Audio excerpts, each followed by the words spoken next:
श्री कृष्ण कहते हैं, गलत फहमी में जीने का मजा ही कुछ और है, वरना हकीकतें अक्सर रुला देती हैं। जब तक रास्ते समझ में आते हैं तब तक लौटने का वक्त हो जाता है। यही जिंदगी है।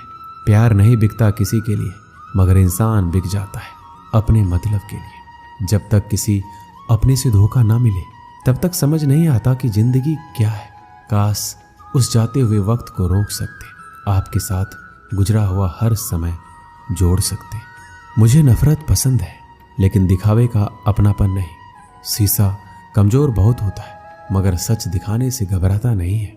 श्री कृष्ण कहते हैं, अपराध वो भावना है जिसके कारण संसार में सदा दुख ही व्याप्त रहता है। हम सब अपराधियों से घृणा करते हैं, उन्हें कोसते हैं, परंतु क्या कभी विचार आया है कि कोई भी जन्म से अपराधी नहीं होता? तो ऐसा क्या कारण है कि कोई इतना बुरा बन जाता है कि वो बुराई की सीमा ही पार कर जाए? कारण है कामना।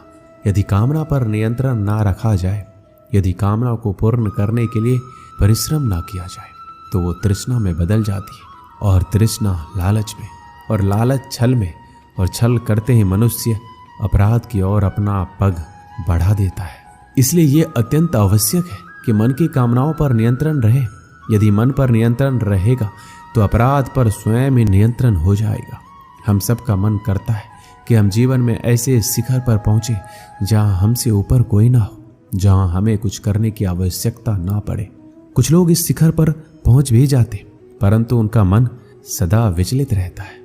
मनोरंजक बात है ना कि जिस विश्राम को पाने के लिए हम इतनी मेहनत करते हैं, इतना परिश्रम करते हैं, वो हमें मिलता ही नहीं। कारण स्वयं सोचिए, वन का राजा होने के पश्चात भी सिंह को शिकार करने के लिए परिश्रम क्यों करना पड़ता है? क्योंकि राजा होने का अर्थ ये नहीं कि वो सदा सोता रहे और मृग स्वयं उसके समक्ष आकर कहे, आइए महाराज, मुझे खाकर अपनी भूख मिटाइए।